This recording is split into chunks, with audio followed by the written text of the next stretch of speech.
Hello everybody, this is The Mixer with Steven Dumeng. We're here for episode 5, and let me tell you, as always, I'm excited to be here. I'm here in the lovely state of New York State, where the Senate actually just recently passed his thumbs up on pro MMA, and I cannot wait, because hopefully that means that we'll be seeing the UFC, Bellator, and numerous other companies rise up in New York MMA, and we'll finally see MSG, Barclays Center, and a whole bunch, Nassau Coliseum, Long Island, that's where I'm from.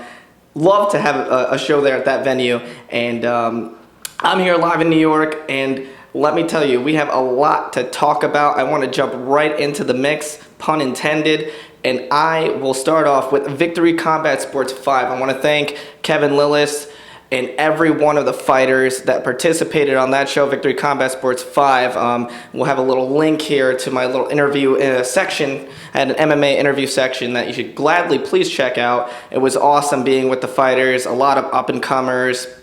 I was very excited to be a part. It was actually my very first live MMA event. It was like I said, Victory Combat Sports 5. We had a bunch of up-and-comers, Ali Zebian, who actually trains with Nick Newell, who I had the privilege of interviewing. He has an awesome fight coming up with Justin Gaethje next month, I believe, and there's also a whole bunch of other awesome prospects. Bernie Cano, we have Rob Avaye. There's a whole bunch of awesome fighters in the East Coast scene that need to be seen, and I'm very excited that they have a platform. So thank you to guys like Kevin Lillis and other individuals who help put MMA on the map in New York. I'm very much respectful of that. I respect that because you guys are bringing the sport to a place that unfortunately it's outlawed and it's apparently not, you know. I don't know what it is, but in any case, I've always been a fan, and I cannot wait. I'll stand by the fight, and hopefully viewers watching will stand with us together, and we'll get the only state that does not have pro MMA. Together we will unite and have it. I just sounded like a preacher, but I'm not, I promise. But in any case, I want to give, like I said, a big shout out to Victory Combat Sports. Thanks for everything, guys. I can't wait for your show in Boston. Moving on, we have some actual pro MMA. We have Bellator 120 making their pay-per-view debut. Finally, this after a bit of a mishap with Michael Chandler and Eddie Alvarez. As we all know, Eddie Alvarez unfortunately had to bow out of the fight, which is heartbreaking because I'm not going to lie to you, the undercard's not bad, but that was one of the fights that I was completely, I know everyone watching, I would say at least 85% of people that were going to tune into Bellator 120 were looking forward to that trilogy fight, and unfortunately, due to concussions, we will not be seeing Eddie Alvarez. Instead, we'll be seeing Michael Chandler versus Will Brooks in what should be a very good scrap. You know, a lot of people on the forums, the internet world, are writing off Will Brooks, and I think he looks fantastic. He's currently riding a 4-fight winning streak in Bellator, fresh off his tournament victory, and he's going to give it all to Michael Chandler. You know, Will Brooks, like I said, I believe is 14-1, and only has one loss. He actually avenged it in his tournament victories, and honestly, I think he's going to give Michael Chandler one heck of a fight. And as we all know, Chandler is no one to write off. I think this is actually for an interim lightweight title. Unfortunately, since Eddie Alvarez does not have a timetable, or because Bellator wants a title fight for the lightweight division, they installed a interim title between the two gentlemen, and honestly, it should be, even though Alvarez is not going to be a part of it, unfortunately, the winner will see Alvarez later this year, and Michael Chandler, Will Brooks will be one heck of a fight. I really think that people should still tune into it regardless, even though, like I said, it's not Eddie Alvarez, it's Will Brooks, Michael Chandler. Still think it's going to be a great scrap. Michael Chandler is an unbelievable fighter. I think he can actually go toe-to-toe with a ton of the UFC lightweight division, actually, and even beat a good portion of them at that. Same with Eddie Alvarez. And we're going to see a great scrap in the lightweight division for Bellator. I think Michael Chandler is going to have a bit of an edge. He's definitely been in there with the tougher competition, in my opinion, having defeated guys like Eddie Alvarez. I think Michael Chandler is going to carry an edge. It's going to honestly be fight of the night. I'm calling it right now. I think Eddie Alvarez, the Will Brooks, Michael Chandler. I'm thinking of Eddie Alvarez. That's how much I want to see this fight. But regardless, we're going to see a great scrap. And in addition, that's not going to be the main event. Chandler was demoted, even though he's, only had one loss in Bellator, and he was unbeaten prior to his Eddie Alvarez loss. We will see the feud of all feuds, if you will. King Mo, Muhammad Lawal, will be fighting for a light heavyweight title shot against Quinton Rampage. That was not the best howl. Quinton Rampage Jackson returns to the Bellator cage, and what should be, regardless of the, I'm not gonna lie, I'm gonna call it like it is, the awful cheesy build-up that they had to the fight. These two fighters don't need cheesy build-up. All they need is their fists, and they'll bring the entertainment, guys. There's no need to fabricate some kind of, in my opinion, I mean, it seems very forced. Seems very, I don't know. It seems very fake, in my opinion, especially that brawl they had. I was not a fan of it. It just looked so lousy. In any case, I think we're going to see a great scrap from Rampage, regardless of people calling these two fighters, past their prime. I think that's a joke to say something like that. Rampage has looked great in Bellator. He's rebounded from his 3-fight skid in the UFC. His 2 exciting knockouts. Honestly, I think he's going to add a third to his ledger. King Mo is 4-2 in the Bellator cage. He has come up short against his kryptonite, Emmanuel Newton, who's actually the reigning champion. And I think he's going to come up short against Rampage. Not to knock King Mo, he has not looked as good as of late in comparison to someone like Rampage Jackson. I think they're going to have an entertaining first round, but I think you're going to see King Mo hit the mat in the second round. I'm going with Rampage for that fight. Also rounding out that card, another prolific fight. We have Tito Ortiz, the Huntington Beach bad boy, making his return to the cage after like a 3-year absence in a 3-fight losing streak, unfortunately. And he will be facing a middleweight, the current middleweight title holder, Alexander Schlemeko. Not Emelianenko, but Schlemeko. Alexander Schlemeko making a run at 205 in a non-title fight affair against Tito Ortiz. And in a fight, he'll be giving up a massive weight advantage. It's going to be a massive weight disadvantage for him in this case. He's going to be losing a lot of, he's giving up a lot of size in this fight. Tito Ortiz is well known. He's 39 these days, but let's not forget, he's still the bigger fighter. Supposedly, he's, I know he always comes up with a lot of storyline prior to his fights, but he looks to be in great shape, and he looks like he wants to take out, it's going to be a smaller opponent. I think it's going to work to his advantage. I think he'll be able to, hopefully he steers away from the, I want to excite the fans fight, just do what you do best. Take Schlemeko down, go grind him out, or go for the TKO with a ground and pound, which I actually see. It's either that or Storm's going to stop him with body shots. But, like I said, I think we'll be able to see Tito Ortiz kind of stand and bang for a little bit, and then he's going to transition to what he does best. Hopefully we'll see it, but you guys will be able to tune in. That's this Saturday, May 17th of Bellator 120. Speaking of UFC, MMA, Pro MMA, we have UFC 173 also on pay-per-view. I just want to say, Bellator, good luck with your first pay-per-view, and I can't believe you guys didn't transition to Spike TV, but good for you guys for making it happen and sticking to your plan of finally getting a pay-per-view. So I don't know what I'll be doing. It's $34.99 to like $44.99 or $55.99. I don't know what the price points are insane. I'm not a fan of that, for the record. Hopefully Rebney hears me out, Bajan Rebney. I'm not a fan of this multi-tiered pricing scheme. I'm not a fan of it. I'd prefer one price point. It's kind of universal for everybody. And it's either that or hopefully you guys worked it out with Dave and Buster's, and I'll be tuning in there. In any case, we have UFC 173 with 3 awesome fights that I am very much looking forward to. Don't get me wrong, this fight card is not the most, it's headlined by probably not the best title fight in UFC history, clearly. But we have Renan Barão, who's on a unbelievable 30-plus fight winning streak, including an undefeated streak, obviously, in the UFC, against the very, in my opinion, overmatched TJ Dillashaw. And it's crazy. TJ Dillashaw is, I believe, his 12th fight, and he's coming off a very clear-cut unanimous decision over Mike Easton, who's in the top 10, but Unfortunately, he's nothing like Renan Barão, who's a beast, who's coming off his own destruction of the teammate of TJ Dillashaw, Uriah Faber, in their rematch.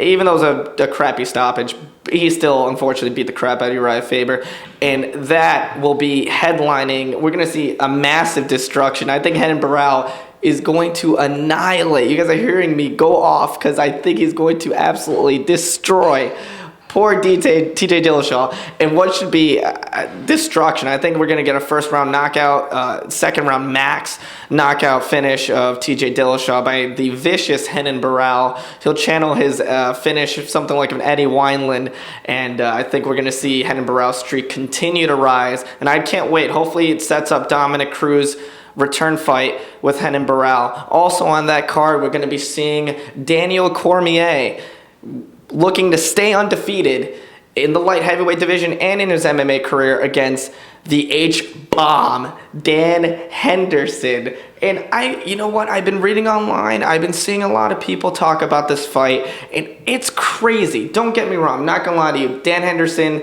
has, prior to picking up his Shogun win, he lost 3 fights in a row.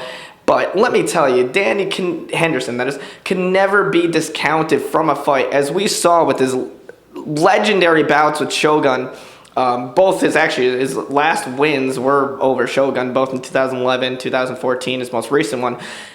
Don't get me wrong, he did not look that great, and he also didn't look that good. Well, he looked awful against Vitor Belfort, let's be real here. He got laid out in about a minute and change. But Dan Henderson can never be discounted. The guy's extremely tough, took an absolute beating from Shogun and came back and dropped an H-bomb from literally out of nowhere to stop Shogun in the 3rd round. And wow, it's going to be one heck of a fight. You know, I'm just shocked at the overwhelming response that Dan Henderson's received. A lot of people writing him off on this one, and a lot of people thinking Daniel Cormier is going to come and destroy. I don't think it's going to be that easy of a fight for Daniel Cormier. Cormier, don't get me wrong, like I said, undefeated fighter. He's fought bigger fighters such as Josh Barnett, Soa Palele, and he's beaten them. But I don't think it's going to be an easy fight for someone who's been through, Dan Henderson, that is, been through fights with like Fedor Emelianenko, Big Nog. He's fought a legendary who's who of fighters and is topped quite a few of them. And you will see him wage war against Daniel Cormier in a Dan versus Dan match. And it's a tough fight to call. I don't know. I'm a huge Henderson fan. I can't deny that. Cormier is a very, very talented undefeated fighter. He wants John Jones, as does Dan Henderson. This fight has a lot of title implications, and I'm very excited to see it. It's tough to call, it really is, because the inner fan in me wants to see Henderson drop the H-bomb on Cormier, but I think Cormier is going to be able to control Dan and kind of grind out a decision, kind of like how he's done to guys like Frank Mir, Roy Nelson as of late, even Josh Barnett in Strikeforce. And I think we're going to see Dan be neutralized by the better wrestler and the more focused striker, in my opinion. And I think we'll see Cormier edge it out. And also, last but not least, on that main card, we'll also have another prolific fight. There's going to be 2 other fights, obviously, but advertised with a great song by Fall Out Boy. By the way, I usually wear my Fall Out Boy shirt, another one of the $14.95 products in the hot tag. Check that out if you're into pro wrestling, that is. I am a fan of Fall Out Boy, clearly, and I've loved that they use the song. In any case, we will be seeing another set of finishers. I gotta say that the 6 fighters, I can count. The 6 fighters that are being advertised, incredible finishing rates, by the way. Over 50%, all 6 fighters, that's this many. All 6 fighters have over 50% finishing rate, and that's incredible. That means either knockout, submission, TKO. These guys are coming in to destroy each other, and I'm very much excited for this fight. Robbie Lawler, Jake Ellenberger, someone's getting put to sleep. Lawler, massive hands, huge striker in the welterweight division, making a resurgence prior to his very, very close and tough decision loss to Johnny Hendricks, who's the reigning welterweight champion in the UFC. We saw him take 3 in a row in the UFC welterweight division, including knockouts of Koscheck, Bobby Volker, and he grind out that very, very, I was happy to see. I'm not the biggest Rory Mack fan, so I was happy to see him take the win over, Lawler, that is, take the win over Rory Mack. and hopefully he returns to his winning ways against a very tough Jake Ellenberger, who is no slouch, and guys that, you've seen him laid out with the guys like Jake Shields, and this guy is a brawler, and both these guys will not hesitate to stand and bang, and I think that's what we're going to see. I think someone's getting put to sleep very quick. No, I don't see this one going any more than 2 rounds. I'm going with Lawler, hopefully. I think he's going to get the win and what he needs to hopefully rebound from his title loss. But definitely check it out. It's UFC 173. That's going to be next Saturday. Probably not going to be, maybe at Dave & Buster's, plug them, I guess. But we'll also probably, I usually go to other bars because most bars just show it. So in any case, tune in to Bellator, UFC. Those shows are going to be awesome. We also have, I have to comment really quickly, Matt Brown, Eric Silva. Wow, that fight was absolutely insane. Gotta give it to Matt Brown. Hopefully his body section develops more tolerance to some pain, because the guy takes some shots. Jordan Meehan, Eric Silva almost stopped him, but in typical Matt Brown fashion, rebounds, well, typical current Matt Brown, he was able to rebound from almost the brink of defeat and went out to take out Eric Silva in an emphatic fashion in what was one heck of a fight. I was blown away by that fight. That was incredible, and not to be unexpected, because Matt Brown has to be, I gotta say, easily in the top 5, he's in top 3 even, of most entertaining UFC fighters. Kudos to Matt Brown. He's on a 7-fight win streak and looking for a UFC title shot. Do I think he's ready? You know what stinks? Is gonna probably harm a lot of fans' opinions of me, but you know what? He is on a 7-fight win streak, and I've seen other fighters get UFC title shots off less, but if he's not going to get the title shot, honestly, I would love to see him against Nick Diaz in what would be one fight of the year, easily. I would love to see Nick Diaz, who is a complete and utter badass, go out and take, return from retirement, because he's still retired. See him fight Matt Brown, who's not going to give a crap about his taunting. He's not going to give a crap about anything Diaz says. Matt Brown's going to come in, stand and bang, and he's going to be able to hopefully match up with Nick Diaz, who's more of a puncher that we've seen throw multiple strikes, as opposed to someone like Matt Brown. Actually, Matt Brown throws a ton of strikes, don't get me wrong, but he's more of the one-punch knockout fighter of the two, and that should be, please, Dana White, Fertitas, Silva, please, guys, book that fight. That's going to be one of the, you need stars right now, and that's one fight everyone would love to see. And plus, if he beats Diaz, give that man 3 title shots. He deserves it. But in any case, hopefully we see Diaz, Matt Brown. I'd love to see Nick Diaz return. Diaz has been one of my favorite fighters of all time, so hopefully he returns. And also, one last thing I want to cover is going to be super sweet and brief, because that's really all it should be. Homosexuality has come into play lately. There's actually was a bit of an interview going on with several fighters and legends, including Chuck Liddell, Joseph Benavidez, John Jones. People gave their opinions on homosexuality in MMA. Before I go on with this, I'm just going to preface by saying there's already been an openly gay fighter. Her name's Liz Carmouche. She fought in, as we all know, UFC 157 against the reigning women's champion at 135, Ronda Rousey. She came up short, but she brought her, I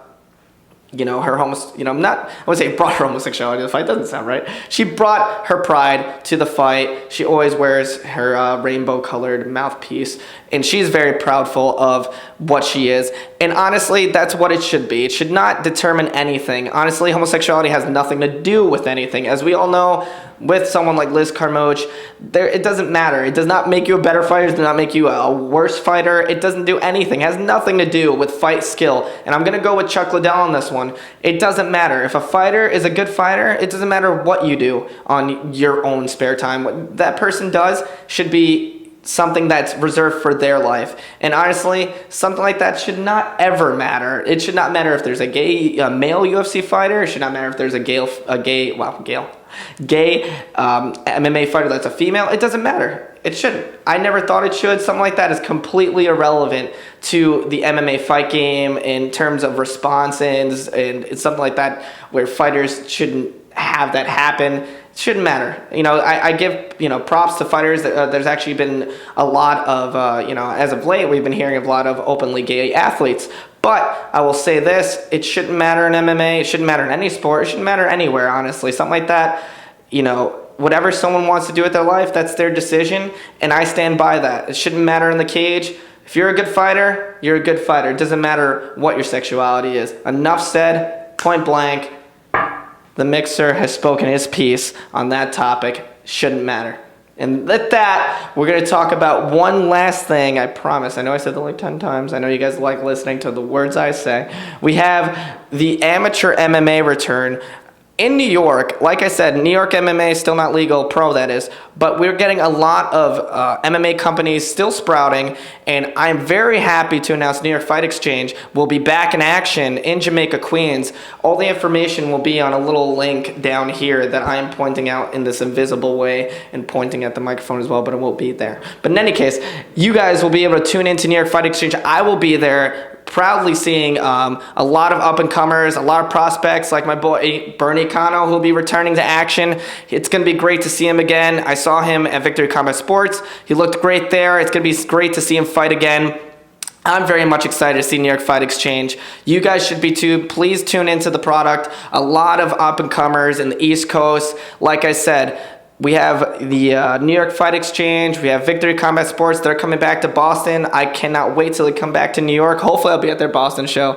Hopefully, we'll see me in other New York Fight Exchange post fights. You'll see me in more MMA interviews. A lot coming up with the Mixer. Please check out Vegas Fuel. It's delicious. It tastes like Kool-Aid, and I love it. And I'm in for a long night. So, guys, an emphatic chug for the viewers at home. But in any case, I want to say thank you so much for tuning in to the Mixer episode 5. It was great to talk to you guys as usual. Don't hesitate to leave comments, concerns, whatever you guys want. I have a lot coming up. Proudly brought to you by 1495 Sports. I want to say thank you to Stacey Rapodeski. She's the best. And honestly, thanks very much for tuning in, viewers. I appreciate it. Check out my MMA interviews. Check out the Mixer on Facebook. We have a fan page. Don't hesitate, like I said, to give us any comments. I'm always here. I'm always available to tune into you guys, respond to you guys online forums and stuff like that. Thank you so much for tuning in. This was the Mixer episode 5. Stay tuned for more good stuff in UFC interviews. You heard it. UFC interviews, hopefully, in the works.